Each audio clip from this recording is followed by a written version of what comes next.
Filipinas se enfrenta a 4 días de fuertes vientos e intensas precipitaciones y calcula que más de 4,5 millones de niños y niñas van a quedar afectados por el paso del tifón. Copu ha forzado la evacuación de 5.852 familias y ha causado un corte generalizado de electricidad.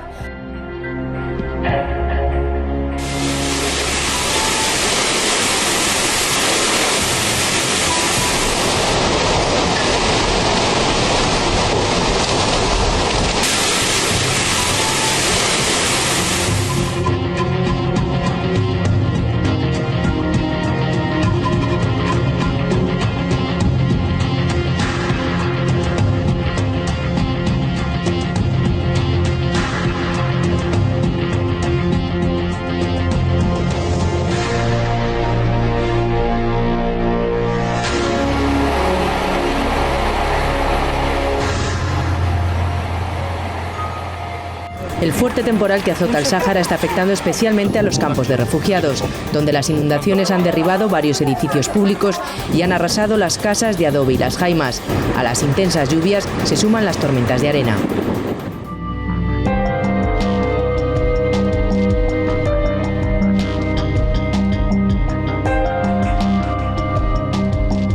Atrapados en una masa de barro. Así es como han quedado cientos de coches y camiones en esta autopista al sur de California tras las lluvias de los últimos días. Algunos apenas sobresalen del lodo y en las carreteras las máquinas trabajan para retirar el espeso manto de tierra.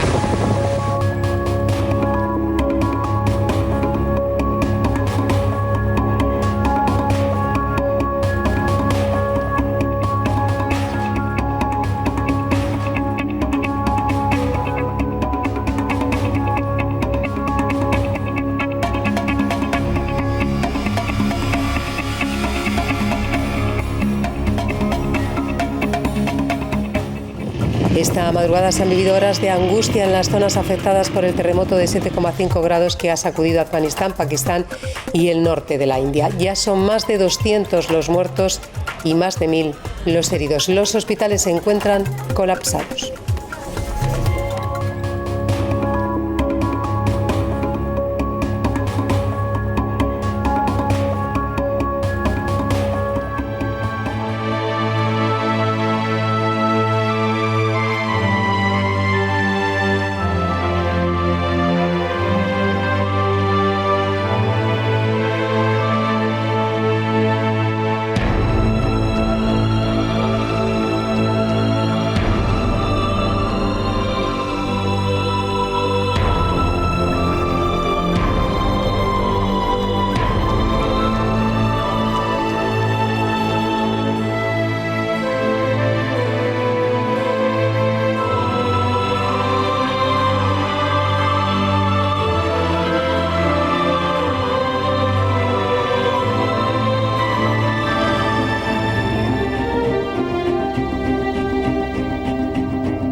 neonicotinoids are among the most widely used pesticides in the world. They bring in billions in profits for the companies that make them. But now, growing evidence shows that these insecticides are not only killing target pests, they are killing many beneficial species and destroying the base of the food chain. Are they the new DDT? It began with honeybees.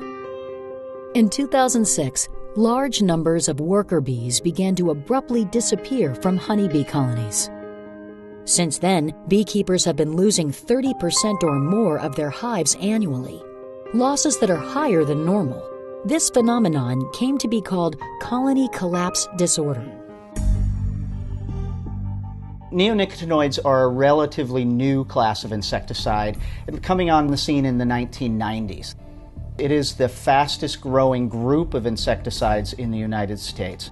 They became popular because they were used as a systemic insecticide, so you could apply it to the seed and it would just be put in the ground and the plant would take it up as it grows, eventually giving the plant protection from pests. They're found in the leaves, the stems, the roots, and the pollen and the nectar. And nobody really thought about that weak link, which was toxic pollen, toxic nectar, and toxic for a long time in these crops. Neonicotinoids are nerve toxins affecting the nervous system of organisms. And it's not only pollinators at risk. In June 2014, the Task Force on Systemic Pesticides, an independent group of scientists from 15 nations, found that neonics and the pesticide fipronil also harm birds, amphibians, reptiles, as well as terrestrial and aquatic invertebrates. Earthworms, vital for soil productivity, are especially vulnerable. They're accumulating in the soil. They're drawn up by hedgerow plants, by trees growing in farmland and so on. And so essentially anything that's living in farmland is being slowly poisoned all the time. These are really broadly toxic to insects throughout the environment. And most importantly, they are readily transferred from farm fields, from your backyard, into water that goes into streams and rivers that sustains the life of many aquatic organisms. So we know that these are highly toxic to aquatic insects and that they're now routinely found throughout the United States and Europe in these aquatic systems. One of the things that we're now seeing is really some widespread resistance of pests to these chemicals. They're being used at such high levels and being used in a prophylactic manner, which means they're used regardless of whether there's pests or not. That is the perfect recipe for resistance.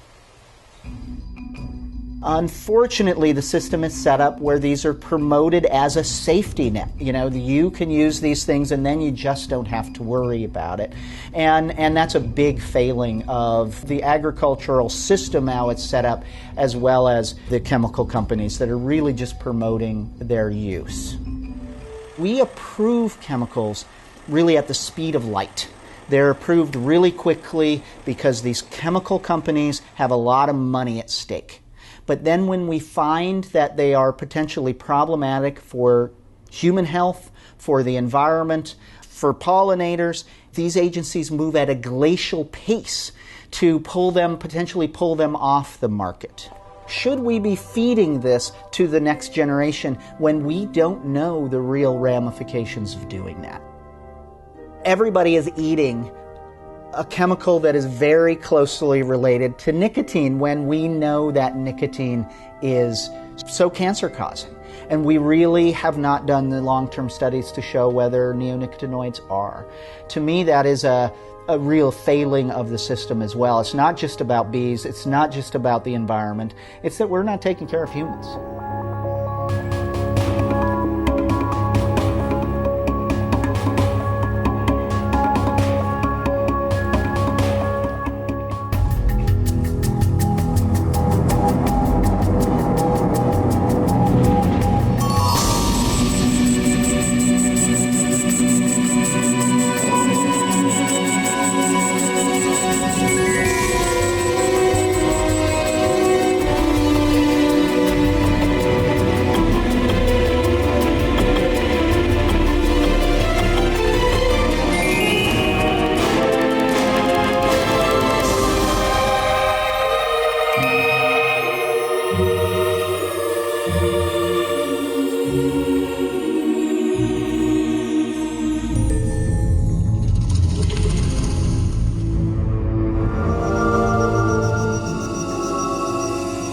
This is Gradowski of wearechange.org here in Fukushima in one of the exclusion zones, totally restricted zone. We were here only for a few hours reporting the calamity, the extent, not only of the damage, but of the dangers when it comes to Fukushima. Normal background radiation, we're told by the people, is that it's supposed to be around 0.23, and what we saw on our reader was 40. The government here and TEPCO have been downplaying the severity and the real dangers of this because there really is no solution with this power plant. They keep dumping water in there, but that is not a sustainable long-term solution. Many experts are saying that it is at a brink, at another meltdown, and if that happens, it's going to be not only a catastrophe for Japan, but also for North America. All of this plant life that's been booming, all of the water, everything's accumulating on the ground, and it's particularly radioactive. And in order to decontaminate the area, they have to strip all that away, put it in bags, but then where do the bags go? Exactly, and they're wrapped in plastic, and it's raining, and the sun is on them, and as we know, plastic is definitely not a good concealer of anything. And the enormity of it, with it just beginning, is just scary. It's insane, because it's everywhere, and they don't know what to do with it. And they don't even know what to do with the reactor. So this is just an insane situation that is being downplayed, that is not being talked about. There's no life, there's nothing here. Everything is totally destroyed, either from the tsunami or from the earthquake. There are no birds, and we're also hearing reports of the evacuees stories being censored by the media here because the Japanese government is preparing for the 2020 Olympics. They just reopened up their nuclear power plants here as well, and they want to keep a squeaky clean image and get away from all of their wrongdoings and misleadings that have caused tremendous human suffering.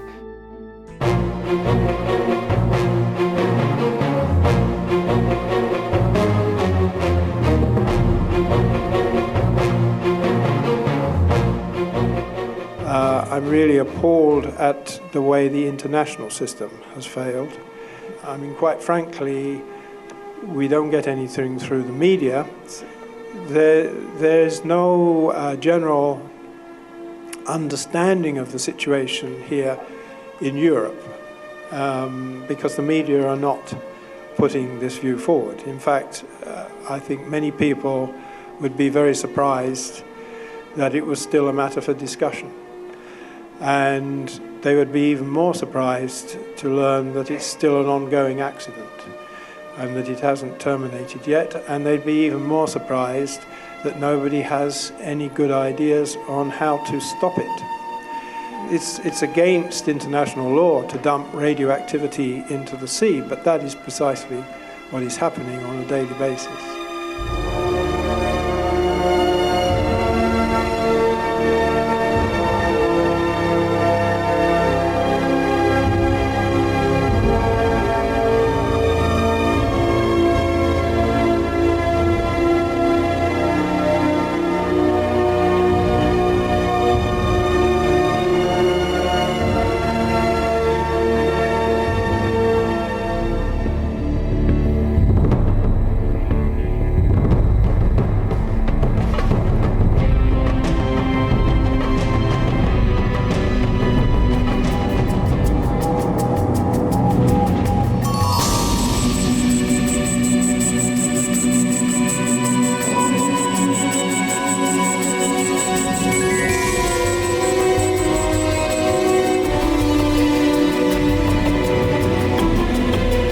One of the main reasons why Europe has not been able to find a proper answer for this challenge is that we actually don't name the challenge as it is. Because this is not a refugee crisis, this is not a migration crisis, this is a mass popular movement with an unlimited sources of supply of people.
Die Realität ist, dass viele 100.000 Menschen durch Deutschland ziehen und nach Deutschland gekommen sind, die wir nicht identifiziert haben und die wir auch noch nicht registriert haben. Das heißt, Menschen, von denen wir nicht wissen, wo sie herkommen. Wir wissen nicht, was sie in Deutschland tatsächlich wollen und wo sie sich in Deutschland gerade aufhalten.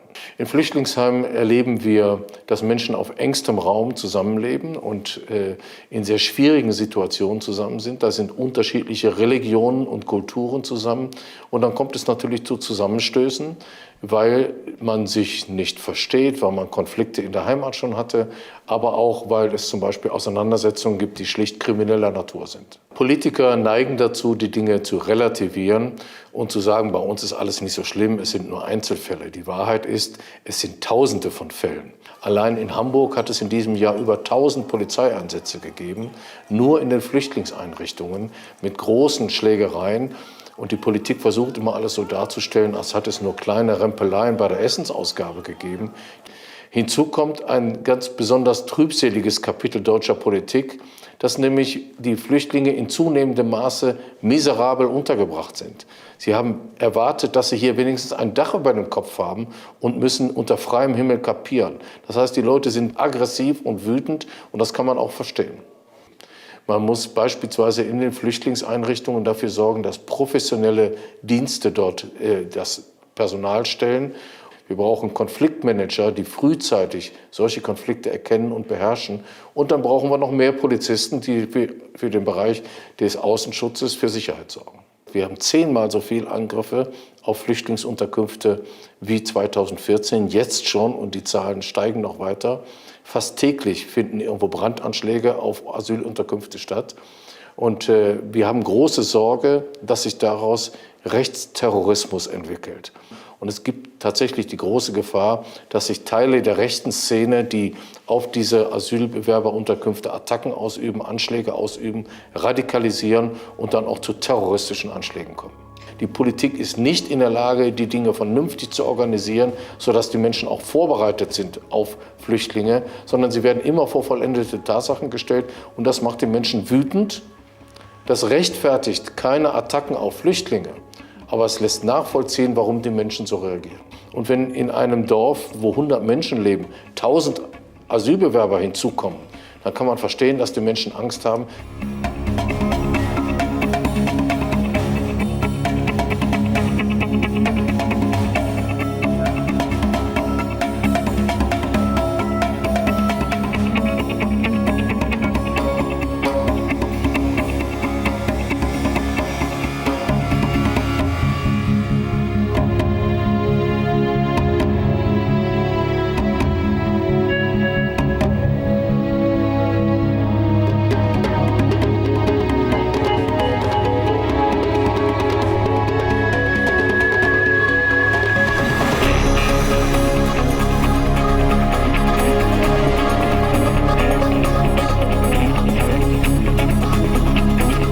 Wir sehen hier kein Licht am Ende des Tunnels, sagen uns die Menschen in den Flüchtlingslagern im Nordirak. Keine Zukunft, keine Hoffnung auf Rückkehr in ihre alte Heimat. Das neue Ziel, erklären sie uns, heißt Deutschland. Mein Sohn ist schon dort, wir haben gerade telefoniert. Er hat Geld bekommen, eine Wohnung. Die Deutschen werden für uns Häuser bauen, hat er mir gesagt. Bald ziehen wir alle dorthin. Seit die arabischen Nachrichtensender von deutscher Willkommenskultur berichten, werden die Erwartungen an Deutschland grenzenlos. Mein 14-jähriger Sohn Hatab macht sich auf den Weg. Er hat die besten Chancen. Minderjährige werden in Deutschland nicht ausgewiesen und dürfen ihre Familie nachholen. So höre ich in den Nachrichten. Wunschvorstellungen grenzenlos. Für die Menschen in diesen Lagern ist Deutschland das gelobte Land, das Ziel aller Träume. Tausende sind schon aufgebrochen, viele sitzen auf gepackten Koffern, mehrere 10.000 werden noch kommen. Es sind nach offiziellen Quellen allein 600.000 Syrer und Iraker auf dem Weg Richtung Europa. Was glauben Sie, wie viele noch kommen? Wenn die Amerikaner und die Europäer so weitermachen mit der Politik, Millionen. Warum kommen sie und woher? Sie kommen in allererster Linie aus Syrien, Irak, Afghanistan und Kosovo als Vierte. Was haben diese Länder gemeinsam? Da wurden Demokratieexperimente praktiziert. Was hat man in Afghanistan gemacht? Man hat doch das Land demokratisiert vor 15 Jahren. Warum kommen sie alle? Sie haben doch die Demokratie, wunderbar. Was ist mit dem Irak? Warum kommen sie alle aus dem Irak? Was ist mit Syrien? In Syrien wurde Regime-Change betrieben, mit Hilfe von CIA, mit Hilfe von Saudi-Arabien, mit Hilfe von Katar. Nun muss man wissen, Regierungswechsel, also ist das Ziel der amerikanischen Politik gewesen. Und das Erste wäre, dass die USA mal aufhört, eben zu sagen, eine Regierung, die mir nicht passt, die muss weg, egal wie. Das ist das Erste. Wir dürfen nicht weiter solche Kriege führen. Wir haben die Kriege geführt in Afghanistan, das Land ist zerstört. Wir haben in Irak den Krieg geführt, das Land ist zerstört. Unter Hussein, das war ein schlimmer Diktator, ging es den Irakern viel, viel besser als jetzt, wo Tausende sterben. Das kann doch so alles nicht weitergehen. Libyen hat man zerstört. Gaddafi war natürlich ein schlimmer Finger, aber was ist jetzt? Jetzt ist also wirklich Chaos dort. Im Grunde genommen ist der islamische Staat, wenn man so will, ein Ergebnis der verfehlten US-Politik. Und solange das nicht erkannt wird, solange wird es niemals eine Lösung geben. Und die Vereinigten Staaten sollen also aufhören, ihre Ölkriege zu führen und Gaskriege zu führen im Vorderen Orient. Das ist doch alles verlogen bis zum geht nicht mehr. Es geht doch nicht um Demokratie oder Frauenrecht oder sonst was. Es geht um Öl und um Gas.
I will not put American boots on the ground in Syria.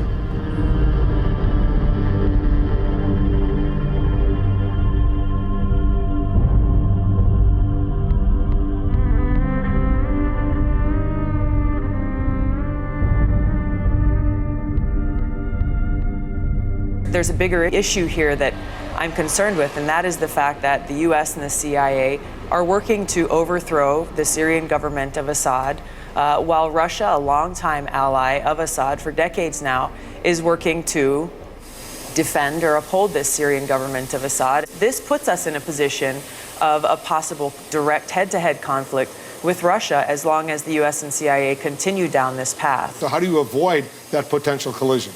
Very simple. The US and the CIA should stop this illegal and counterproductive war to overthrow the Syrian government of Assad and should stay focused on fighting against who our enemy is, the Islamic extremist groups.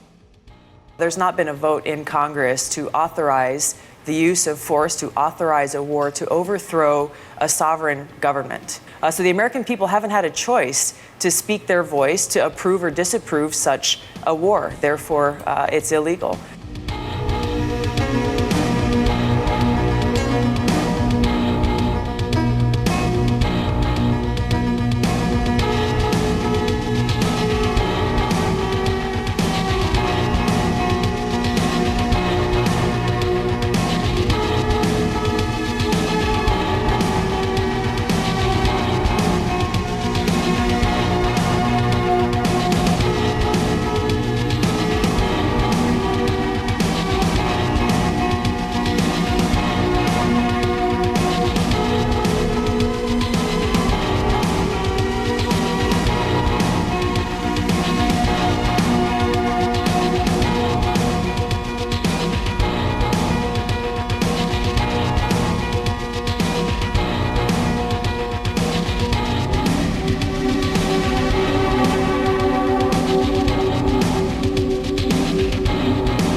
is modern medicine so drug intensive? And it's not because patent petrochemical medicine is superior. It's because of monopoly medicine, which was created over 100 years ago. The doctor is brainwashed when he gets out of medical school because the medical school has too much subsidization of the professors who are being paid by the drug company. So this is the problem, and that goes back even further in time to the turn of the last century, when the Rockefeller Group and the Carnegie Group actually came together, and they decided that they would reform medical education in America. Well, they would get a hold of the education system and create a medical monopoly via basically eliminating all competition to patent petrochemical medical education. Carnegie and Rockefeller began to immediately shower hundreds of millions of dollars on these medical schools that were teaching drug-intensive medicine.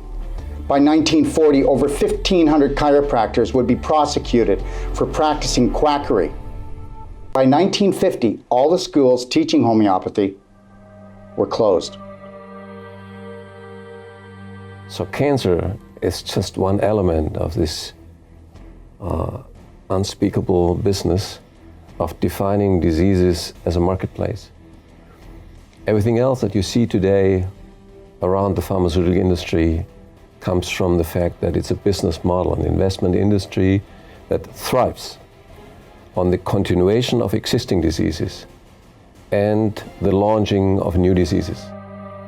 It's estimated by 2020 that more than half of all cancer in America will be medically induced from drugs or radiation. So our medical establishment itself will soon become the leading cause of cancer in America. We know that 97% of people who undergo chemotherapy are dead in 5 years. That study was placed in the 2004 edition of the Journal of Oncology. It was the cancer doctors telling on themselves. It's almost like sending in napalm because you've got an ant problem.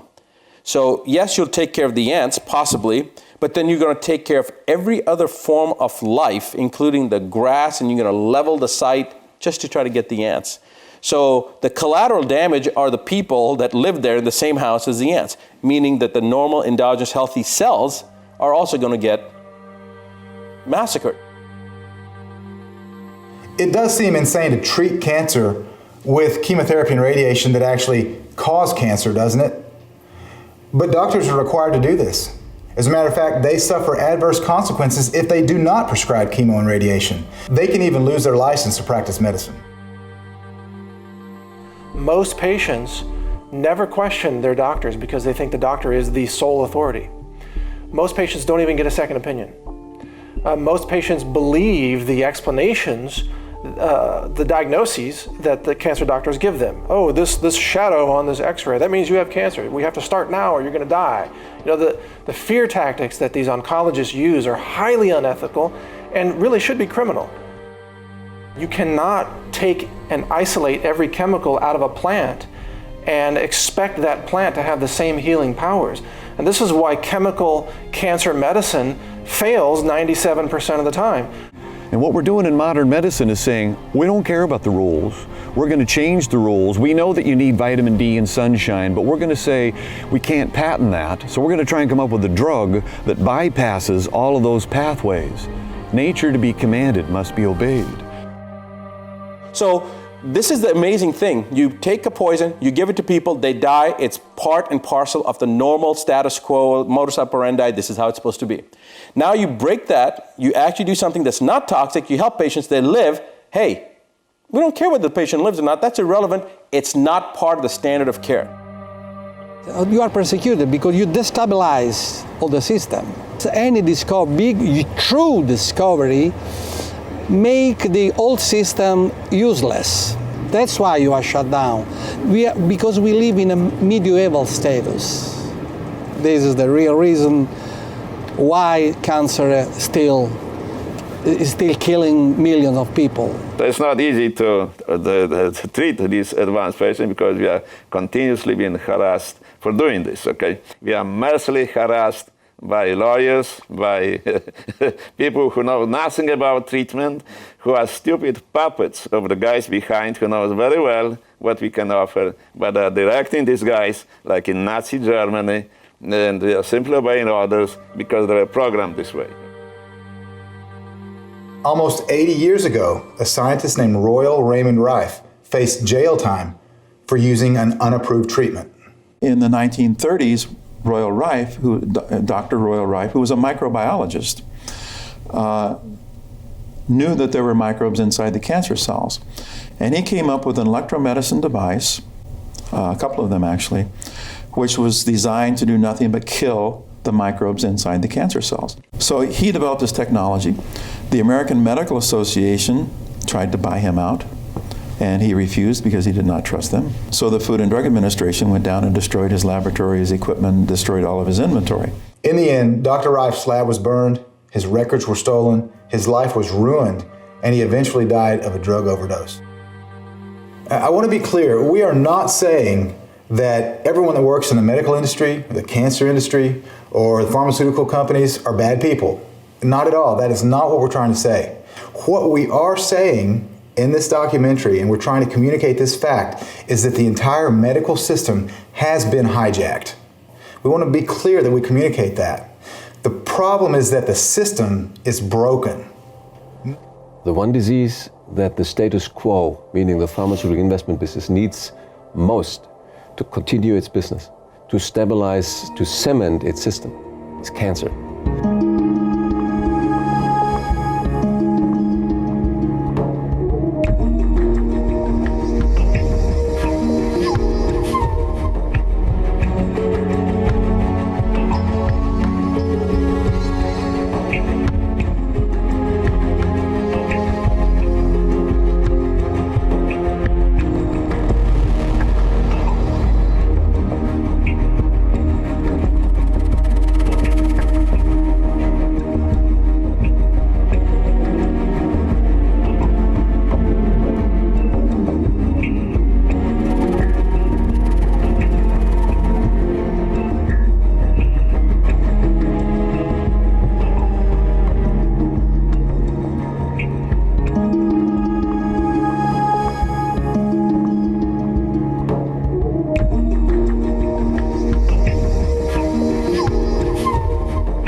Once we get into the late 80s, early 90s, mind control was developed through satellite transmission so that you didn't have to be taken to a specific location to be programmed. You could be programmed eating lunch or sleeping or going about your daily business. And I always use the analogy that thoughts are film, the brain is the projector, and physical reality is the screen. The film can be replaced artificially through this programming process. And that's what the Illuminati do in order to download certain softwares into the mind so that certain functions via triggers are accessible. The programming and mind control is an embedded pattern that actually hooks onto your foundational mind patterns and is an overlay. And so you think that it's your own thought when actually it's been artificially introduced. When they take what we call a programming icon that have very specific softwares running and they put them before a camera, or they have music that's on the radio or in a movie, what have you, those who are programmed to follow that icon will do the same. Look what happened when Britney Spears shaved her head. Next day, thousands of people around the world shaved their head.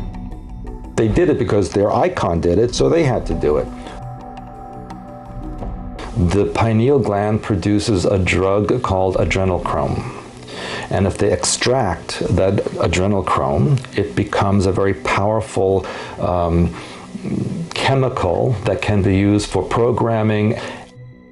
Also, the energy or the components of the atomic structure of this adrenochrome can be downloaded into a software that can be then enhanced, boosted, transmitted to satellites, and then radiated down through scalar waves to a particular person, place, or thing, or to genetic groups, or to entire countries. And that's how they also are able to enhance their control systems. You know, in 1988, President Reagan was very happy to announce that the entire planet was ringed by satellites so that there was no place on Earth that would be considered remote anymore. But what he didn't say to complete the statement was that every place was now controllable. All mind control could be transmitted to anywhere on the Earth, no matter how isolated it was. It's a new world order. It's a global order. It doesn't matter what country you go to, where you think you're going to hide. The transmissions are there. That's why they want people to have cell phones and computers and even the electrical system in their house, which people have to realize is also part of the control system. Purpose of all of this mind control is to create a civilization that is obedient to the rules and regulations, that pays attention to the news media, the politicians, the religious leaders, and the school teachers. And so when they say something, you do it, no questions asked, complete and total obedience. And this will ensure the continuation of the society that they want. To educate humanity is a task.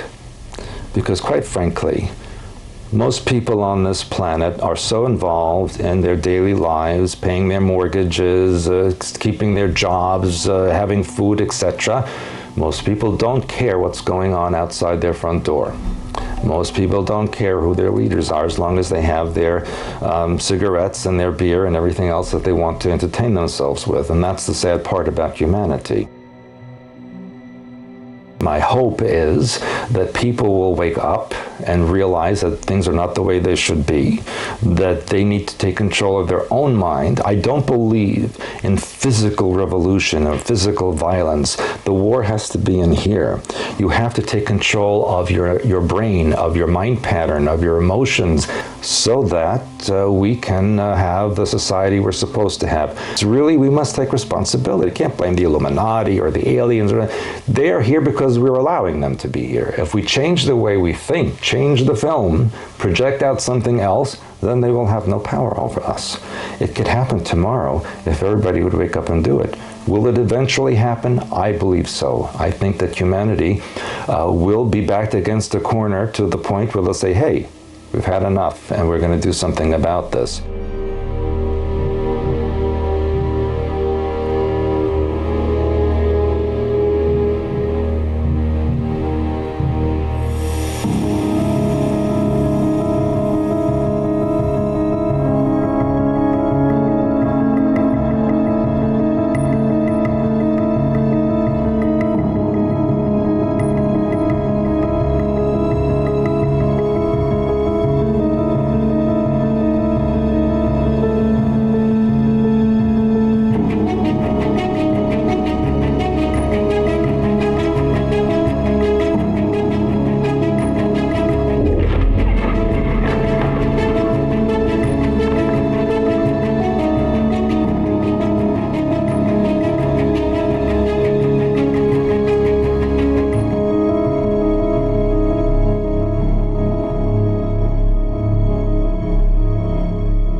happening? Why is this star causing scientists to wonder in fascination what might be out there? This star is breaking all the rules. We have to rewrite astronomy textbooks. Basically, if a planet eclipses the mother star, goes in front of the mother star, starlight drops by maybe 1% at maximum. However, starlight has been dropping at 22%. There is a colossal, humongous object of some sort blocking the starlight from this star.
La película tiene una base científica, yo creo que importante.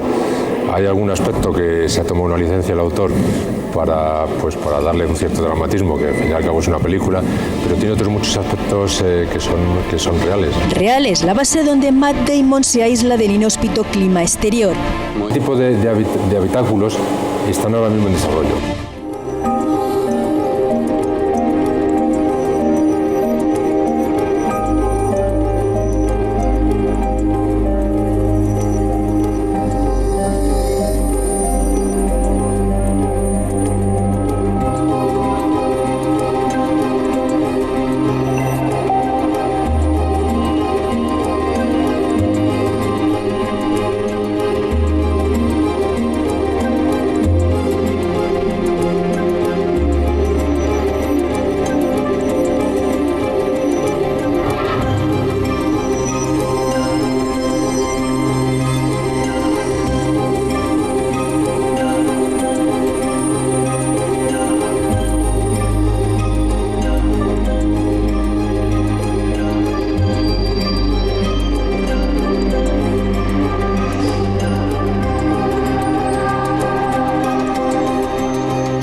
Una investigación efectuada por la MUFON, la Mutual UFO Network, que es una de las instituciones OVNI más importantes del mundo, confirma que, en base a estos testimonios de los que os voy a hablar, todo conduce a sospechar que la élite está llevando a cabo un proyecto secreto de colonización en Marte, donde supuestamente habría ya en tierras marcianas perfectamente varias bases permanentes, bases corporativas totalmente ocultas a la humanidad. Son muchos los denunciantes, personas que afirman haber estado ahí. Ya hemos hablado anteriormente del abogado Andrew Basiago, que dijo que incluso se había topado con Obama hace muchos años en Marte. Bueno, vamos a empezar hoy con el testimonio que está dando más que hablar en la MUFON últimamente, que es el señor Randy Kramer. Este señor asegura que a la edad de 17 años fue reclutado para viajar primero a la Luna, en su cara oculta, donde parece que hay una base también permanente, para luego establecerse en Marte, donde dice que estuvo viviendo ahí durante la friolera de 17 años. Al personaje de Kramer se suman otros que describen una tecnología muy parecida, o sea, la tecnología empleada para realizar estos viajes espaciales, estos proyectos espaciales secretos, ocultos, las descripciones son muy parecidas. El caso es que Randy Cramer nos habla de un programa espacial súper secreto que opera desde Marte. Al parecer, Marte habría sido ya colonizado, nos decía él, en 1960. Y no sería hasta 1975 cuando se habría establecido ya una operación minera en donde se extraerían minerales útiles para esta operación. Y dice que fue entrenado como un supersoldado, que él no estaba solo, que había un montón de jóvenes de su edad que estaban siendo instruidos, también estaban recibiendo una especie de instrucción casi de corte militar. Es decir, lo que querían era crear como un cuerpo de élite destinado a poblar la colonia marciana. Bueno, Randy Cramer nos describe su llegada a Marte de forma bastante peculiar, porque nos dice que el aire, aunque es un poco dificultoso de respirar, pero que es respirable, que se puede realizar sin ningún problema. Aquí lo interesante es que Cramer se atreve a decirnos que él, durante esos 17 años de permanencia en Marte, dijo que había 2 especies de nativos, o sea, autóctonos, bastante evolucionados, viviendo en Marte. Cramer nos habla también de vegetación y de un cielo que es azul durante la puesta de sol. Dice que en el resto del día adquiere tonos rojizos y de color púrpura.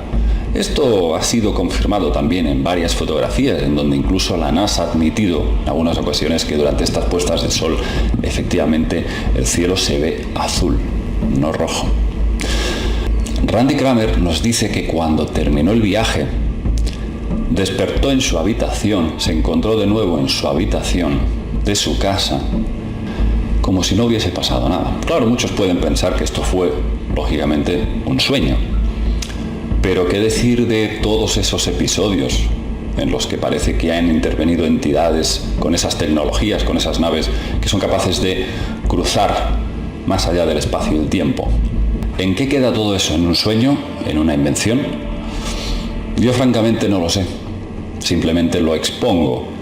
Solamente os digo que los investigadores de la MUFON le conceden mucho crédito al testimonio de Cramer.